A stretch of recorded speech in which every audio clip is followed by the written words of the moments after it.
In a world where the past and present blend through the lens of cinema, the film Napoleon, directed by Ridley Scott, attempts to share the big tale of one of history's most mysterious figures, Napoleon Bonaparte.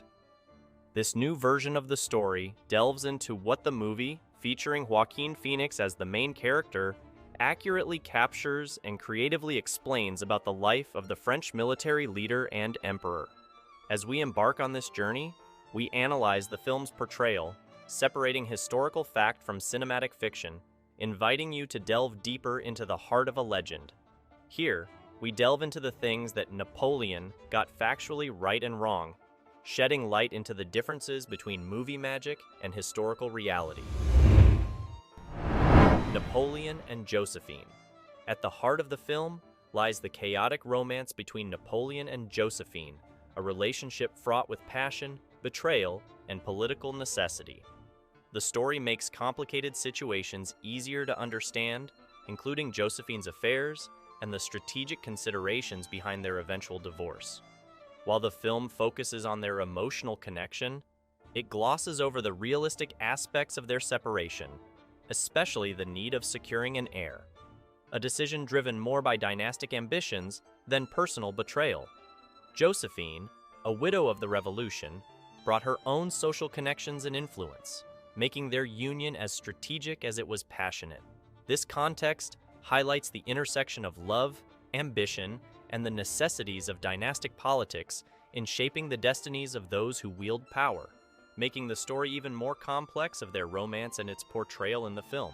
So, was the love story between Napoleon and Josephine genuine? Yes. The film's casting of Joaquin Phoenix started arguments over historical accuracy, especially concerning Napoleon's height. Often portrayed as small or short, the little corporal has been a target of many jokes, suggesting he had a short man syndrome. Yet, history clarifies that Napoleon's seen shortness is a myth. Standing at approximately 5'6", his stature was quite average for his era. Phoenix, who is a bit taller, portrays Napoleon very accurately, challenging common beliefs.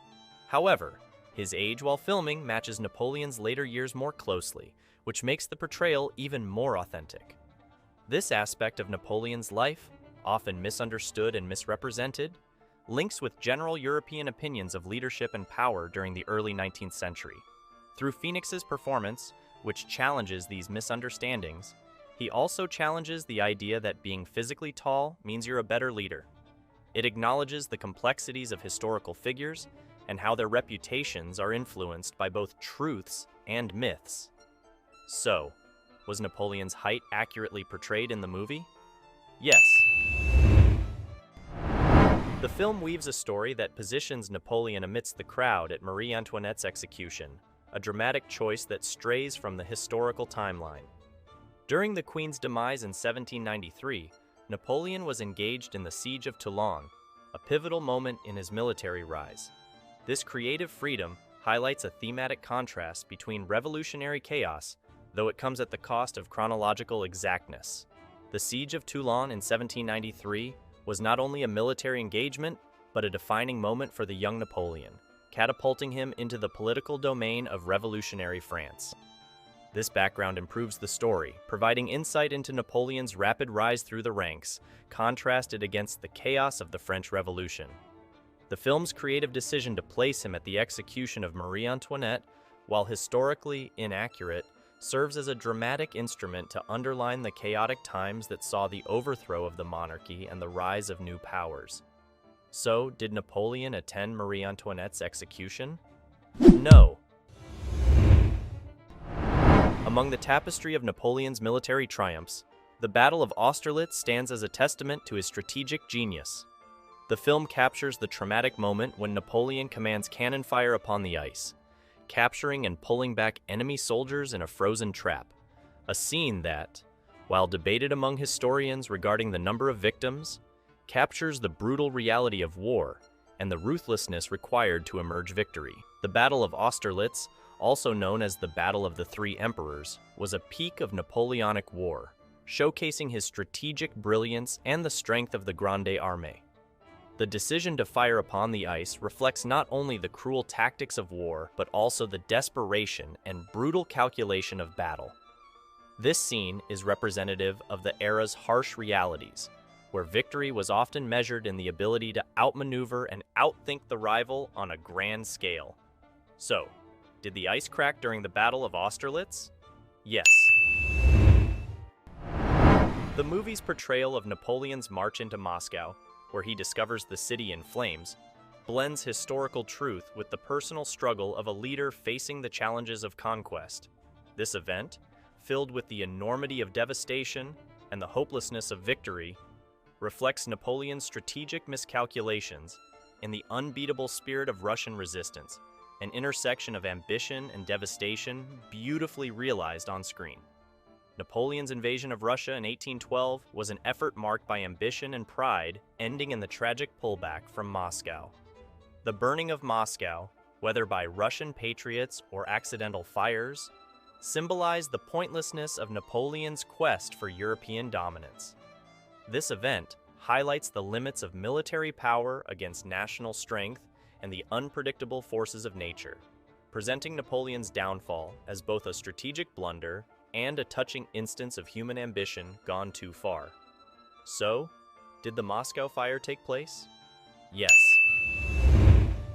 The film's portrayal of the Battle of the Pyramids suggests a nearness to the iconic monuments that differs them from historical records. The actual battle occurred miles away, with the pyramids looming in the distance, a symbolic, rather than literal, backdrop to Napoleon's conquest of Egypt.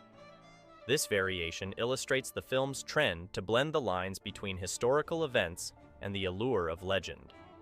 The Battle of the Pyramids was part of Napoleon's wider Egyptian campaign, intended to weaken Britain's access to India, but also motivated by a desire for scientific and cultural achievements. The inclusion of the pyramids in the battle's story, though misleading, suggests the fascination of ancient civilizations and the romanticism of the empire.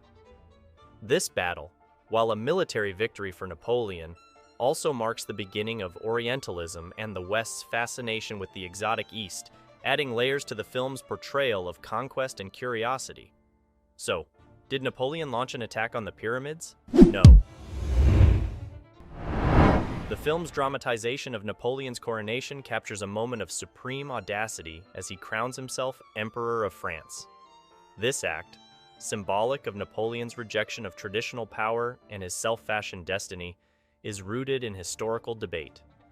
While the film amplifies the spectacle and shock of the moment, it reflects the complex interaction of power, ambition, and revolution that defined Napoleon's rise.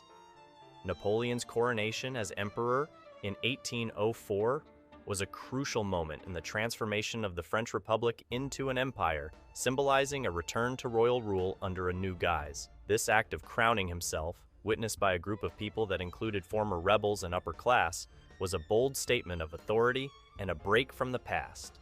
The ceremony, carefully planned by Napoleon, was a masterpiece of propaganda, designed to authorize his rule and establish a new order, drawing a resemblance to the ancient Roman tradition of power and conquest. So, did Napoleon crown himself? Yes.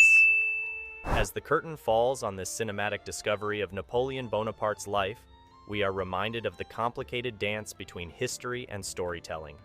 Ridley Scott's Napoleon, with Joaquin Phoenix as the main character, offers a portrait that is as much a reflection on the nature of power and legacy as it is a testament to the enduring fascination with one of history's most convincing figures. Through the lens of film, we are invited to ponder the lines between the man, the myth, and the legend, a journey that, while moving into the realms of imagination, encourages a deeper engagement with the truths that shape our understanding of the past. This cinematic journey not only illuminates the complexities of Napoleon's legacy, but also challenges viewers to consider the ways in which history is told, remembered, and immortalized on screen. What was the most enjoyable part for you? Share your thoughts in the comments section below. Don't forget to subscribe to my channel for more fascinating content exploring the difference between movies and reality.